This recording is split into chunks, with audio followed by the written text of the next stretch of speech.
experience and expertise. So CMAC, some of the users appoint the member of London Maritime Arbitrators Association as an arbitrator. And so we are looking forward to more partnership and cooperation with ELMA and to improve China's level of arbitration. Now, I would like to give the floor to Ms. Caroline Falconer, Secretary General of Arbitration Institute of the Stockholm Chamber of Commerce. She participates online. Thank you. Thank you so much for the kind invitation to this event. And I'm very sorry I could not be with you in person, but I'm very happy to be here online to give my speech, my keynote speech today. My name is Caroline Falconer. I'm the Secretary General of SCC Arbitration Institute in Sweden. We are located in Stockholm in Sweden, but we are dealing with a lot of international arbitrations. And to give you a picture of why I'm here and why I get to speak for a couple of minutes to you today, I would like to start with the history of the SCC. We were established more than 100 years ago in 1917. In the beginning, we were a very Swedish organization. We did mainly Swedish disputes between local businesses. But in the 70s, when international trade started to come to Sweden, we saw that there was a growing interest for dispute resolution in Sweden. In the 70s, in 1977, the SCC arbitration clause was included in an optional clause agreement, an agreement between the USA and the USSR. And that has led to Stockholm being the place for numerous disputes between the Soviet Union, as it was then, and then Russia as well. And the US or Western Europe, we've seen a lot of disputes between the East and the West. And then in the 80s, we signed a cooperation agreement with the China Council for Promotion of International Trade. And after that, we have seen a great number of Chinese commercial disputes coming to the SSC as well. And in the 90s, we started to see investment treaty or investor state arbitrations being settled at the SSC, something we still see today. So that was a some short words on the SCC history. And if we look to who we are today, we see approximately 200 cases per year at the SCC. This, I know that the numbers in Chinese institutes and at CMAC, they are much larger, but 200 cases in a European institution is a lot of cases and a lot of arbitrations. Last year, we had an average disputed amount of more than 100 million euro in the 200 cases we handled last year. We always see parties from more or less all around the world, and we always have Chinese parties coming to the SSC. And we tend to see 40 to 45 different nationalities per year. Something we're looking into quite a lot is how to widen the pool of arbitrators. And one way of doing that is to appoint more female arbitrators. We have done that for a number of years, and we are aiming to 50%. If we look to all arbitrator appointments last year, 2024, we had 40% women and 60% men. And if we only look to the SSC board's appointments of arbitrators, we ended up with approximately 55% women. So we are making progress in this area. We have, as I already mentioned, a strong focus on disputes between the East and the West, commercial disputes mainly between the East and the West, and a lot of parties coming from China, from Asia, from Russia. We still see a lot of Russian parties coming to the SSC. And last year, if I recall correctly, we had 23 different Russian parties coming to the SSC with their commercial disputes. And just to give you a picture, so the arrow indicates Sweden, of course, and it's quite easy to understand why Sweden became a choice for disputes between the US in the 70s and Russia, being very much in the middle there. But we are still seeing a lot of these disputes. The purple countries are the countries we have seen disputes coming from in the last 10 years. In the last 10 years, we've had more than 90 different nationalities coming to the SSC. And China has always been one of the major nationalities resolving disputes at SCC. And just a few words on China and Chinese parties, Chinese businesses coming to Sweden with disputes. So we have there have been 115 disputes initiated, commenced at the SSC in the last 24 years. We have seen a majority of these disputes have the Chinese party been the responding party in the arbitration.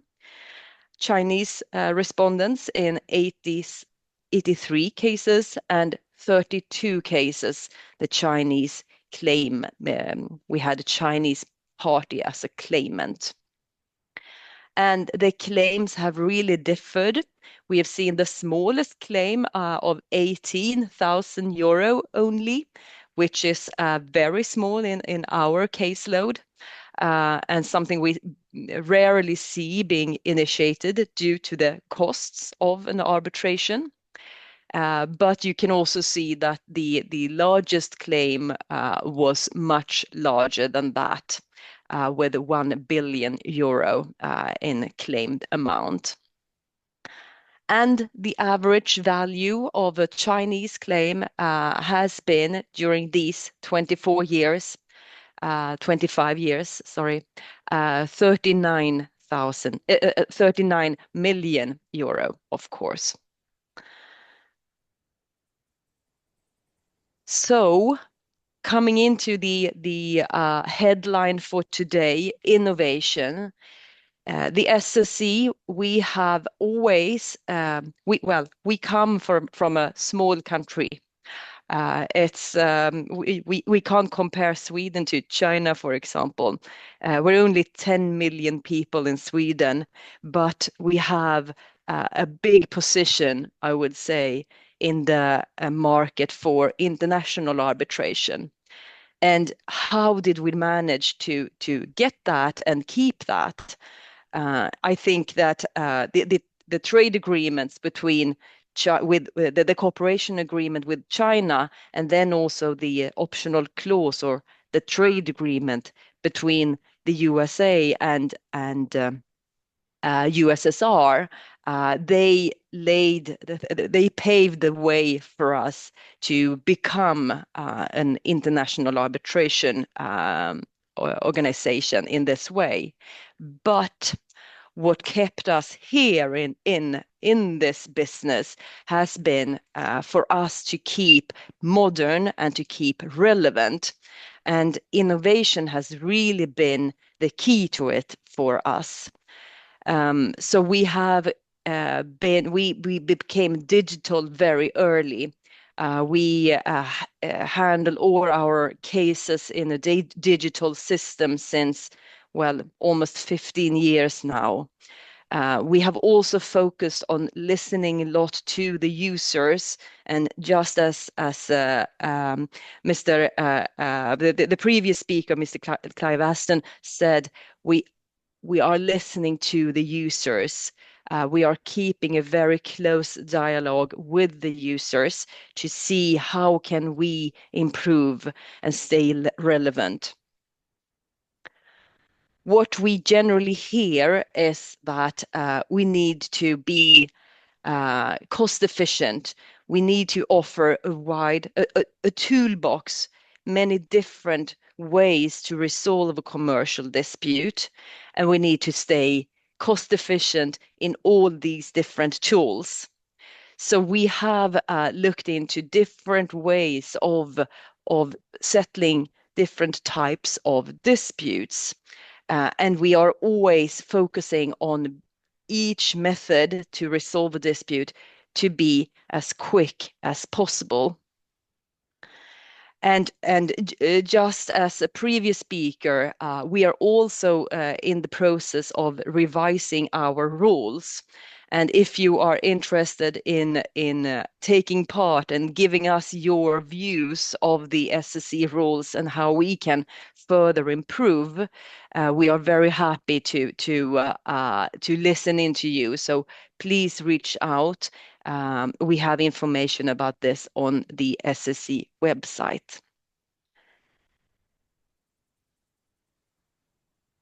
So it's easy for me to stand here in the very early Friday morning, I must say, in Sweden. It's just after 5 o'clock in the morning.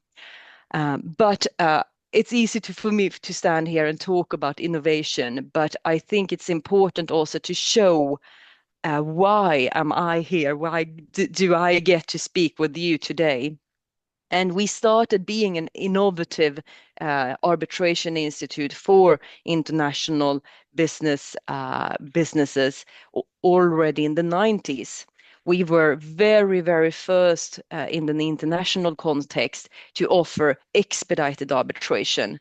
And we now see that 30 to 35% of arbitrations under the SSC rules are expedited. We were the first international arbitration institute to offer emergency arbitrator. And an emergency arbitrator makes a decision in our rules in 5 days. If we fast forward 9 years to just before the pandemic in 2019, we launched the SSC platform, making this digital platform mandatory for all cases at the SCC, and all arbitrators, all parties upload and work, share their documents on this platform. We also saw, just as Mr. Aston referred to earlier, that during the pandemic, a lot of the hearings, of course, were held online, and that is still something we see today. A clear majority, I would say almost all our cases are resolved after hearing. So in smaller cases and especially smaller but still quite international cases, we do still see a good number of hearings online. In the last the last entry here for the SSC Express, that was a way to resolve disputes even quicker, and I will come back to that in a minute. And that was something we listened into the users. How can we improve our toolbox of arbitration services? But something we have put in quite a lot of effort in the last years, and I would say that this is one part of the innovative aspect of the SSC, and that is to translate. We have translated our rules and our clauses into more than 20 different languages. And Chinese is, of course, one of the languages we have for the SCC rules, but also the clauses. And this is a way to get even closer and to be even more transparent and accessible for the users. And that is something we have not seen that much in international arbitration. Even if the English version of the rules are widely used in all countries working in SCC arbitrations, we believe that it is important, it's fundamental for international arbitration in the future to stay accessible to all users. And you should not require the help of a translator, a translating tool, an AI tool to translate the rules. You should be able to find a translation at the Institute's website so you can access the rules in an easy way and to understand in your native language. Something else, a third aspect of innovation at the SCC is, of course, the use of AI. And for our own sake, we are looking into how to work with AI and to make our processes, our administration of cases, even more streamlined, even more effective and efficient. But we're not only looking to ourselves, we're also looking to all other arbitration practitioners, both arbitrators, but also party representatives. We adopted the SSC board adopted an SSC guide on the use of AI in SSC cases last year. And we say that we want people to use AI. This is both increasing quality, but also increasing or decreasing cost we see and the time needed to resolve these large disputes. But we have to bear in mind confidentiality, quality, integrity, and for the arbitrators, the non-delegation of the decision-making mandate. These are fundamental aspects of using AI. But with that said, we are encouraging arbitration practitioners in our arbitrations to use AI and to make use of it to make the procedures even more cost efficient and user friendly. And finally, the third way of being an innovative arbitration institute is really to find more ways to resolve disputes quickly. And what we saw was that parties were looking for something in between the emergency arbitrator taking 5 days and the full-blown arbitration. So we adopted the SCC Express rules a couple of years ago, and this is a way to resolve a dispute in 3 weeks. And the party's consent is, of course, needed, but it's a way to give the parties even more tools to the dispute resolution toolbox. This way to resolve a dispute is focused on parties wishing to move on in a friendly manner with their business and not starting a full-blown arbitration between themselves. This is also, in this tool, it's also important to have a fixed deadline. You only have 3 weeks and a fixed fee. So you know how much will it cost, how long will it take. And the cases we've had under these rules, they have been concluded in less than 3 weeks. So if you would like to hear more about the SCC, I invite you to subscribe to the SCC newsletter. It's a monthly newsletter with a few news articles per month. Please reach out, and that is also a way of listening into the rules revision that is ongoing at the SCC at the moment. And we would very much like to hear your views from a Chinese perspective as well to SCC arbitration. How can we improve? How can we be even more modern and innovative and close to the Chinese users and Asian users? So please sign up and keep in touch with us. And thank you so much for listening in.